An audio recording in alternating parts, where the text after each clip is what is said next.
Boa tarde, pessoal. O meu nome é Carlos, eu sou professor de administração aqui em Porto Alegre. Tenho mestrado e sou doutorando em administração graças ao Instituto Ampad, que me fez estudar e tirar uma nota boa no teste que agora me parece que vocês querem prestar para fazer os seus pós-graduações em administração. Então, a nossa ideia aqui é mostrar uma aula inicial sobre algumas dicas para as provas de raciocínio analítico e de língua portuguesa. Essas duas provas exigem rapidez para a resposta e muitos conhecimentos.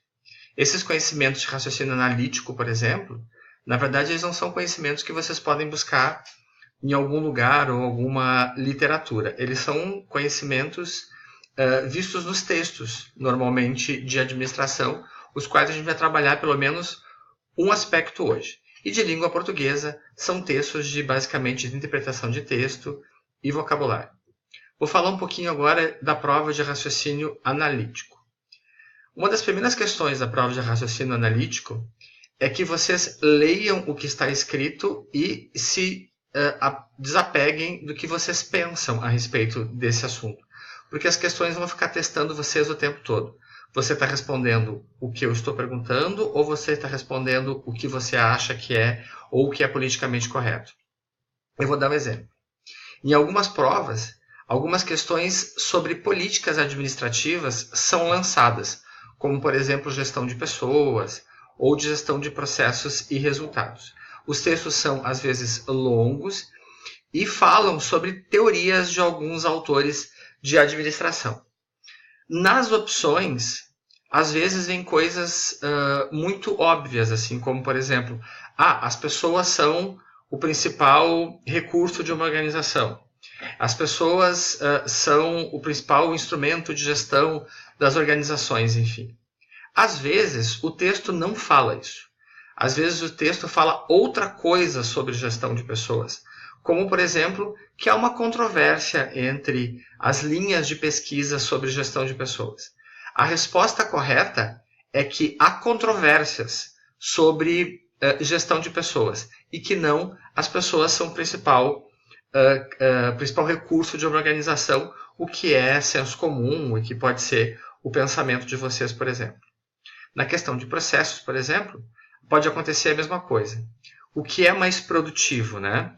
Produzir muito e vender a um preço baixo ou produzir pouco e vender a um preço alto? Isso é uma regra inicial das questões de produção. Nas questões pode vir a mesma coisa. Algumas questões que vão relativizar a quantidade produzida com o valor do produto a ser produzido, e uma questão vai estar bem explícita sobre isso, mas o texto pode ser que não discuta isso, e discuta que a produção é uma questão de planejamento. O que a gente deve fazer para planejar uma produção. Então, dessa forma, o que eu estou dizendo nesse primeiro momento é que a prova de raciocínio analítico vai exigir de vocês, na verdade, leitura do texto e leitura muito atenta. Já vi uma questão no teste de 2018, o teste que eu fiz para entrar no meu doutorado, que uma das questões de raciocínio analítico, por exemplo, era entender se o texto era escrito por um ou mais autores. Então, era necessário enxergar nas entrelinhas, lá da referência do texto, o que estava efetivamente escrito e qual era a assinatura do texto. Para a prova de língua portuguesa, né? Essa sim exige interpretação de texto, e interpretação de texto vai exigir de vocês um raciocínio mais lógico do que analítico. Por exemplo, na prova de língua portuguesa, não vai ser exigido de vocês gramática, não vai ser exigido crase, concordância, não é isso que é importante.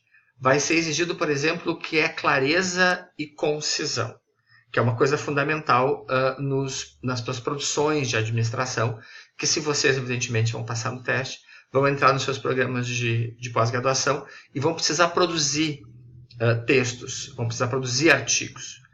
O que é concisão e o que é clareza? Um texto que é bem conciso é um texto que tem bons conectores. Os conectores ligam parágrafos uns aos outros. São as expressões como além disso, no entanto, apesar disso, contudo. Dependendo do conector que vocês utilizarem, o texto vai ter coesão ou o texto não vai ter coesão. Outra coisa importante é a clareza, a forma que sujeito, verbo e objeto são colocados na frase. Então, vocês vão encontrar questões desta forma. Durante o nosso curso aqui no Instituto Integral, nós vamos aprofundar essas questões. De que forma? Resolvendo as questões dos testes mais atuais utilizados pela ANPAD. Eu espero que nessa primeira aula já tenha ajudado vocês. E se vocês quiserem mais informações, o site do Instituto Integral tem todas as informações disponíveis. Muito obrigado.